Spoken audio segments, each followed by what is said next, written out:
Hotel থেকে খাবার এনে যে এমন বিপদে পড়বো সেটা ভাবিনি। তো কাল রাত নিউ ইয়ার সেলিব্রেশন করার পর আমাকে ভিডিও এডিট করতে হয়েছে, আর তারপর শুতে শুতে বেজে গেছে প্রায় 3টে সাড়ে 3টে। তাই আমার সকালে ঘুম ভাঙতে ভাঙতে 10টা বেজে গেছে। আর উঠে আমি দেখি ঘরের অবস্থা আমার প্রচুর খারাপ হয়ে আছে। তার উপর আজ আমাকে একটা প্রোডাক্টের ভিডিও দিতে হবে, যার ম্যানেজার হঠাৎ করে বলছে যে একটু এমার্জেন্সি আছে, প্লিজ ভিডিওটা দিয়ে দিন। মানে সব দিক থেকে যত চাপ ছিল আজকেরই পড়ে গেছে। তাই আমিও ঝটপট করে উঠে আগে বিছানাটা গুছিয়ে তারপরে ঘরে যেখানে সব জিনিসপত্র পড়েছিল সেগুলো এক জায়গায় গুছলাম।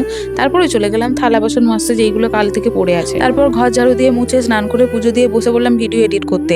তারপরেও দুপুরবেলা হোটেল থেকে খাবার নিয়ে চলে এলো, কারণ আমার রান্না করার একদমই সময় হয়। কিন্তু আমাদের যে হোটেলটা চেনা জানা ছিল সেটা আজ বন্ধ ছিল, তাই খাবারটা অন্য হোটেল থেকে নিয়ে এসেছে। আর আমি জানি ভালো হবে, কিন্তু প্রথম খাবারটাই যখন মুখে দিই একটা পচা আলু পড়েছে, পুরো আমার খাবার মুখের 12টা বেজে গেছে। আরে ভাতটা একদম চাল চাল হয়ে আছে, আর তরকারিগুলো একটাও ভালো হয়নি। ও শুধু খাচ্ছে মাছটা দিয়ে, আর আমি একটু সবজিগুলো বেছে বেছে খাচ্ছি, তার মধ্যে আবার আলুগুলো পচা।